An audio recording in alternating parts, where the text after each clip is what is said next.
So, what can I say about Lizzie McGuire? My first review of 2014, the best year of my entire life. I was clearly getting better at this whole video making thing. Too bad the review was ruined by me being sick. Oh, but this wasn't just any ordinary sickness. This was advanced sickness. Bacteria had pretty much encompassed my entire face. I couldn't taste, smell, could barely hear, and had a horribly runny nose. And I went to New York the day after I filmed this for a class trip. Why can I never fully enjoy a trip to New York City? Is it too much to ask? Also, that beard. Why did I ever let it grow out that much? Anyway, Facts of Life with Lizzie McGuire, an episode that tries to show that there are different ways to learn and study than just reading a book or taking notes, but unfortunately failed miserably at it. Oddly, there are 2 episodes from different shows that do this exact message better. One, of course, is Testing 1 2 3 from Friendship is Magic, which aired about 2 months after I reviewed this. The other is Get Down Study Uddy Uddy from Hannah Montana. Yes, Hannah Montana did something better than Lizzie McGuire. Lizzie, Miranda, and Gordo try to win a contest against Kate, Claire, and Tudgman, being tutored by their substitute teacher, Mr. Diggs. Diggs spends the whole time having them play cards and drop shit off buildings, and in the end they pretty much learn nothing. Even though the episode seems to think they did learn something, there's no episode that specifically tackles that kind of plot. However, the episode also failed because it was a Lizzie versus Kate plot, where both Lizzie and Kate were equally unlikable. Both wanted to win for petty reasons, but at least Kate put in the work, and yet still technically got punished at the end. So I guess we'll tackle another Lizzie versus Kate episode that manages to put Lizzie more in the right, and also one that's Christmas related.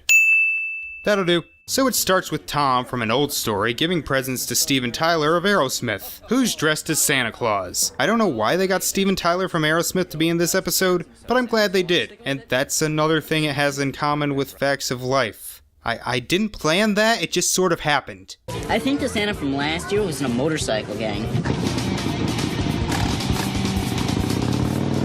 Christmas on the West Coast seems really lame. Lizzie's main conflict in this episode, and what qualifies it for review, is that she wants to make the best float for the Christmas parade in order to win a ski trip. So yep, it's Lizzie trying to win a competition in order to get a free trip. The only difference is the climate of the trip in question. This could be the best Christmas ever.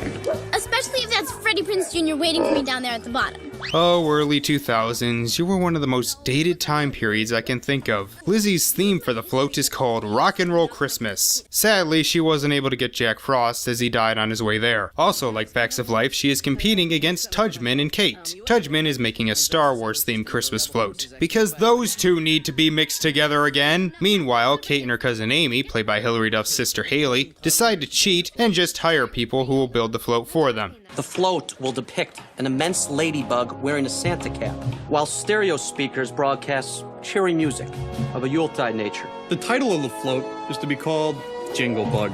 You know, I never got the whole I'm gonna pay people so I can get a free thing, like, just pay for your own ski trip. They are then approached by Santa's elf from earlier named Nobby. What are you doing here? This is a Christmas parade. I'm Santa's helper. Well, where else would I be?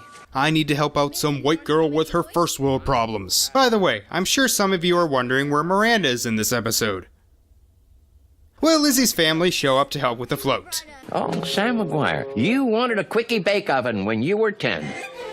Why is he not questioning how he knew that? Yes, Nobby does truly believe that he is one of Santa's elves, but no one else believes that. But if he knew what I wanted for Christmas when I was 6, I would have some questions. Santa's helper, huh? Well, since I've got you here, I guess it'll save me a stamp.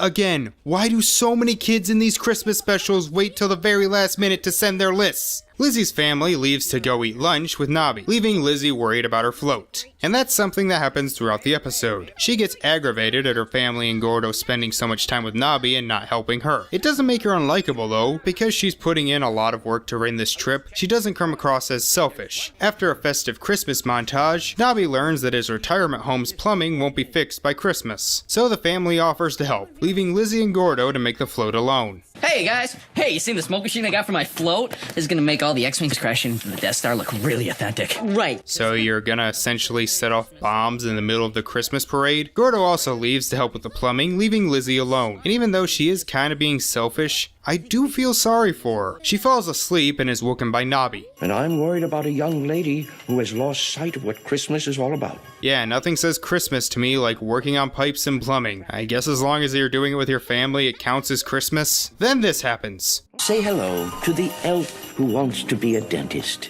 I didn't want to make toys. I wanted to be a dentist. Yeah, but you suck. You left 16 people with no molars when they just came in for a filling. We then see the ghost of Christmas past. Mom, you're not the ghost of Christmas past. You're the pepperoni pizza that I ate for dinner. Lizzie, could pepperoni do this? Still not as scary as the ghost of Christmas past from Christmas Carol the movie. Look at the TV box. That's my bedroom.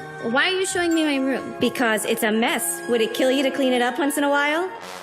See, this is what I mean. Lizzie McGuire could actually be a very funny show. I feel some people just hate it because it's a Disney sitcom. Then we get Matt as Linus from A Charlie Brown Christmas. Then the angel of the Lord appeared before them. Glory to God in the highest, and on earth peace, and goodwill towards men.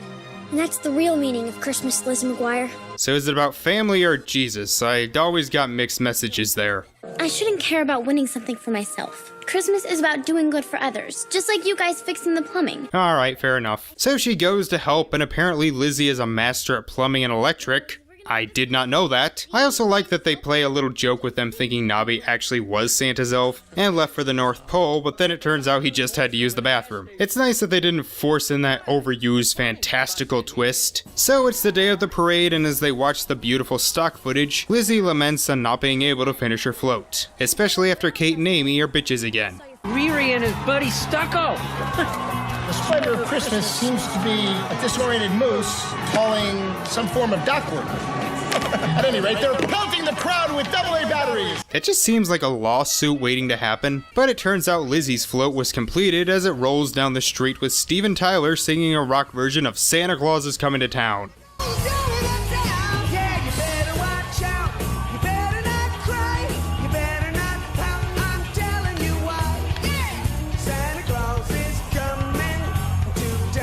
Santa Claus finished your float, then turned into Steven Tyler from Aerosmith to perform on it?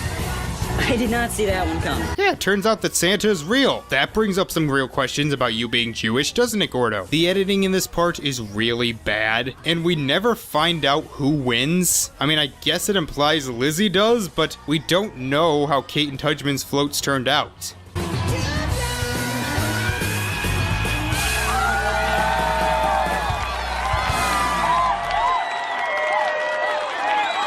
Back in my favorite Christmas episodes list, I had this in the honorable mentions with 20 other episodes, but if I had cut it down to 8, this probably would have still been on there. I really like this one. It has a good message about family and helping people, even if it is a little forced at times. It's festive and has a lot of funny moments, from Steven Tyler's cameo to the parodies of classic Christmas specials, and I really like Nobby. It never makes it clear if he's actually Santa's elf or just some old guy who really loves Christmas, and his actor has good comedic timing. His name is Shelley Berman, a character actor who's appeared in pretty much every show ever made, and several films. Sadly, he passed away last September. Now, when comparing it to Facts of Life, they both have a similar basic plot. Both involve Lizzie trying to beat out Kate and Tudgman in order to win a trip. Yeah, they go off in different directions, but that's the main thing driving the plot. But this episode seems to avoid all the traps of that one. Lizzie isn't selfish, she works hard, and technically she isn't out of the line to be angry at Gordo and her family as they offered to help and then left her, whereas Facts of Life just had the three goofing off and end up learning the wrong material. It's also clear that Kate is an actual villain this time, as she doesn't do any of the work herself, just hiring people to do it for her. It's not a perfect episode, some part of Lizzie's change of heart felt a little rushed, and again, the editing in the last scene was really bad, but I think this is a good episode to get you in the Christmas spirit. So I guess that wraps it up for Fixing the Flop's first year. So join me again in 2019 when we'll be heading back to Foster's to fix one of the worst cartoon episodes of all time. Thank you all for watching, and I'll see you next time. Bye.